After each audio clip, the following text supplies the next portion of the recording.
Welcome friends, मेरा नाम है यश रस्तोगी और लास्ट क्लास में हम सेक्शन 5 के बारे में चर्चा कर रहे थे। हमने ऑलमोस्ट सेक्शन 5 कंप्लीट कर लिया है।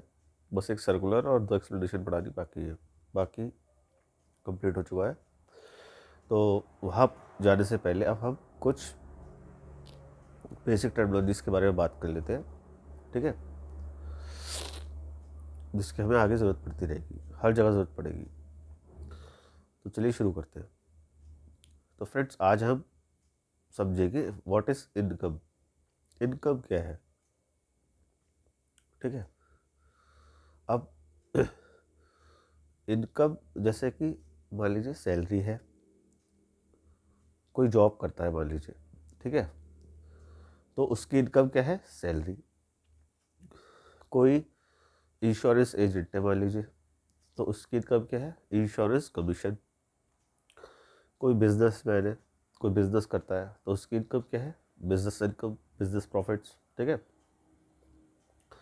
और मान लीजिए कोई प्रोफेशनल है, जैसे कोई सीए है, कोई डॉक्टर है, तो उसकी इनकम क्या है, उसकी फीस। तो ऐसे ही किसी ने बैंक एफडी बैंक में फिक्स डिपॉजिट कराया हुआ है, तो फिक्स डिपॉजिट पे इनकम क्या है, इंटरेस्ट ऑन फिक्स डिपॉजिट। ऐसे ही अगर किसी कंपनी के किसी ने डिबेंचर्स ले रखे हैं, ठीक है, कंपनी में डिपॉजिट लेती है, तो वो जिस फॉर्म में लेती है उसे डिबेंचर कहते हैं, ठीक है। तो कंपनी डिबेंचर इशू करती है, तो उस पर वो इंटरेस्ट देती है, ठीक है। तो उस पर डिबेंचर अगर आपने खरीदे हैं, तो डिबेंचर पे इनकम क्या है, इंटरेस्ट और डिबेंचर्स। ऐसी कंपनीज के शेयर्स होते हैं, ठीक है। शेयर्स के ऊपर इनकम क्या होती है, डिविडेंड इनकम होती है, ठीक है। अब हमें इसको समझना है कि ये डिविडेंड इनकम क्या होती है। उसको समझने से पहले हमें शेयर्स भी समझने पड़ेगी, ठीक है, कि कंपनी का शेयर क्या होता है। शेयर का मतलब क्या होता है, नॉर्मल हिस्सा, ठीक है। आप अगर किसी कंपनी के शेयर खरीदते हैं, तो उसका मतलब है आप कंपनी की हिस्सेदारी खरीद रहे हैं, ठीक है। तो अब इसको एक एग्जांपल से समझते हैं, ठीक है। तो आप हमें समझ में आ जाएगा शेयर्स और आपके डिविडेंड क्या होता है, ठीक है। तो मान लीजिए मिस्टर ए है और एक मिस्टर बी है। ये दो लोग मिलके एक बिजनेस सेटअप करते हैं। चलो एक मोबाइल शॉप खरीदते, एक मोबाइल शॉप लगाते हैं वो, ठीक है। तो 10 लाख रुपए मिस्टर ए लेके आएंगे। 10 लाख रुपए कैश हो या काइंड ऑफ बी लेके आएंगे। मान लीजिए बी के पास 5 लाख रुपए की शॉप है अपनी, तो बी 5 लाख रुपए कैश ले आएंगे, 10 लाख रुपए ए ले आएंगे अपने पास से। टोटल जो बिजनेस में कैपिटल लगाई जाएगी वो क्या होगी, 20 लैक्स हो गई। 10 लाख मिस्टर ए के, 5 लाख मिस्टर बी के, प्लस 5 लाख की मिस्टर बी की शॉप, 20 लैक्स, ठीक है। और असेट क्या हुआ बिजनेस का, असेट हुआ आपके 15 लाख रुपए प्लस 5 लाख की शॉप, ठीक है। तो अब इन्होंने शॉप खोल ली।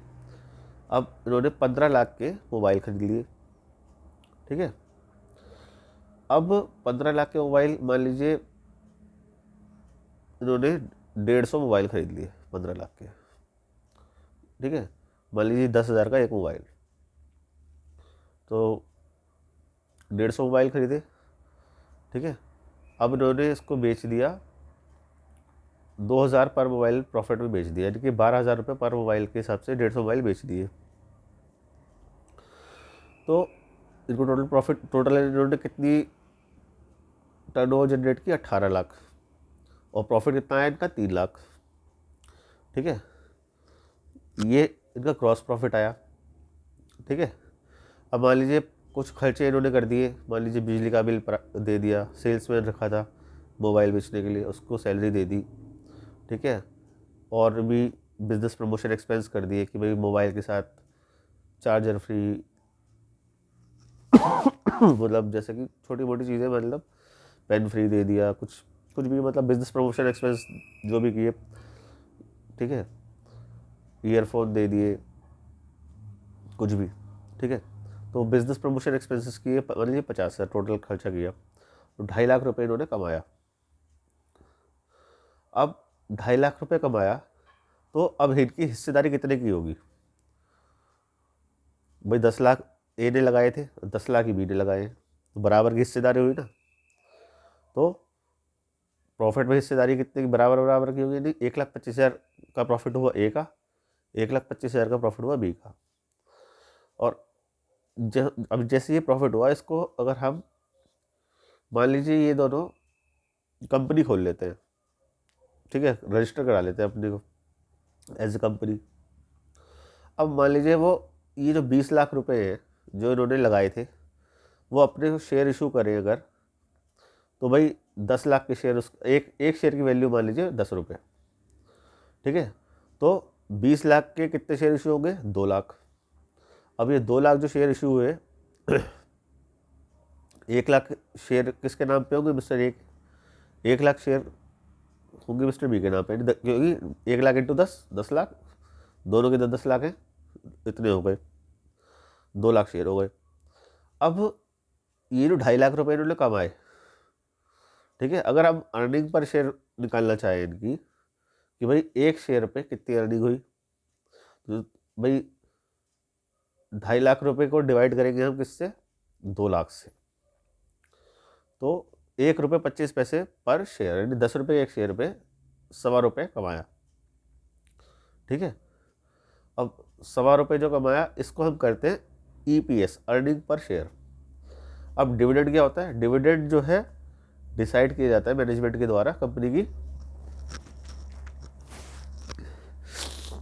कि शेयर होल्डर, अब ये दोनों शेयर होल्डर है, ठीक है, मिस्टर और मिस्टर बी, अभी डिसाइड कर सकते हैं कि भाई कितना डिविडेंड हम इशू करें, ठीक है। चाहे तो पूरा का पूरा 1.25 रुपये ले लें, चाहे तो मान लीजिए 75 पैसे ले लें और 50 पैसे छोड़ दें बिजनेस के अंदर, ठीक है।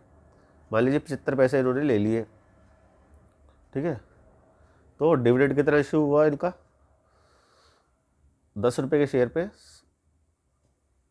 आपको 7.5% डिविडेंड मिल गया, ठीक है। तो कंपनी जो है इसी तरह से डिविडेंड देती है शेयर होल्डर्स को, ठीक है। जो टेक अवे, वो पैसा जो निकालना चाहते हैं वो डिविडेंड के फॉर्म में निकालते हैं, शेयर होल्डर्स को जो देते हैं, ठीक है। तो अब 10 रुपये के शेयर पे 75 पैसे डिविडेंड दे दिया, ठीक है। तो इसको, ये डिविडेंड जो होता है शेयर होल्डर्स को मिलता है, ठीक है। अब मान लीजिए चाहे तो वो 1 रुपये 25 पैसे भी दे सकते हैं, ठीक है, 100% डिविडेंड हो जाएगा EPS का, ठीक है। तो अब आपको समझ में आएगा कि डिविडेंड और शेयर्स क्या होते हैं, ठीक है। शेयर्स क्या? हिस्सेदारी है सिंपली, ठीक है, जितने लोग उतनी हिस्सेदारी, ठीक है। अब आज के लिए इतना ही, इसकी चर्चा आगे कल करेंगे। Thank you.